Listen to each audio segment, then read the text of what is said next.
शासकीय अधिकाऱ्यांनी जात, धर्म, पंथ आणि राजकीय पक्ष यांच्यापासून अलिप्त राहावं, शासकीय वेळेत शासकीय पगार घेऊन शासकीय खर्चानं राजकीय पक्षांचं काम त्यांनी करू नये अशी मागणी आम्ही भारतीय लोक आंदोलनाच्या वतीनं करण्यात आली आहे।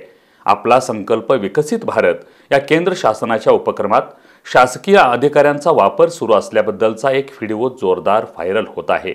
या पार्श्वभूमीवर त्यांनी ही भूमिका जाहीर केली आहे। केंद्र शासनाच्या वतीनं आपला संकल्प विकसित भारत हा उपक्रम राबवण्यात येतोय। या उपक्रमासाठी शासकीय अधिकाऱ्यांचा वापर करण्यात येत असल्याचं एका व्हायरल झालेल्या व्हिडिओतून स्पष्ट झालंय।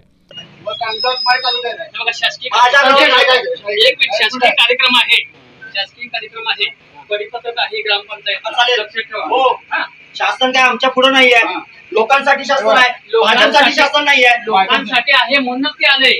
म्हणून जर चुकीचं सांगत असेल तर काय, चुकीचं काय सांगणार नाही। मोदी सरकारची हमी म्हणजे काय, मोदी सरकारची हमी म्हणजे काय,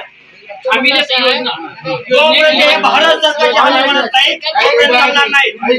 या प्रकाराला जनतेतूनही विरोध होऊ लागलाय। शासकीय अधिकाऱ्यांना भारतीय संविधानानुसार पगार भत्ते मिळत असतात, त्यांना भारतीय संविधानाचे नियम लागू होतात।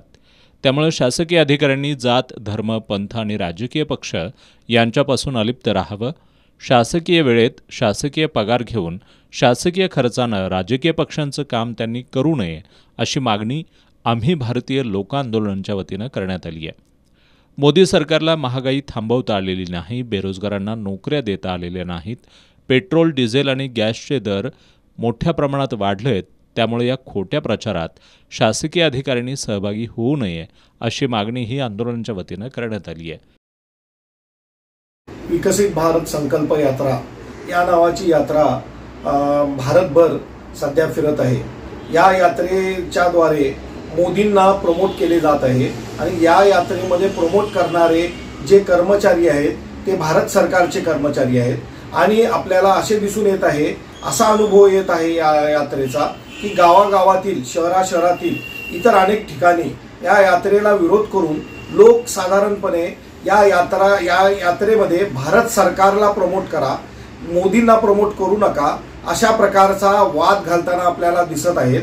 आणि ते त्यांचे म्हणणे देखील बरोबरच आहे, कारण भारत सरकारच्या ज्या योजना आहेत त्या मोदी सरकारच्या योजना आहेत असे म्हणून जे राबवले जाते, लोकांच्या मनात बिंबवले जाते, ठसवले जाते, ते पूर्णपणे चुकीचे आहे असं लोकांचं म्हणणं आहे। त्याच्यामुळे पूर्ण भारतभर याला विरोध होत आहे। तरी आम्ही या हुकुमशाही, एकाधिकार शाहीचा या ठिकाणी विरोध करतो आणि अशा प्रकारची ही यात्रा, मोदींचं उदो करणारी यात्रा या ठिकाणी ताबडतोब थांबवण्यात यावी अशी आम्ही या ठिकाणी मागणी करत आहोत।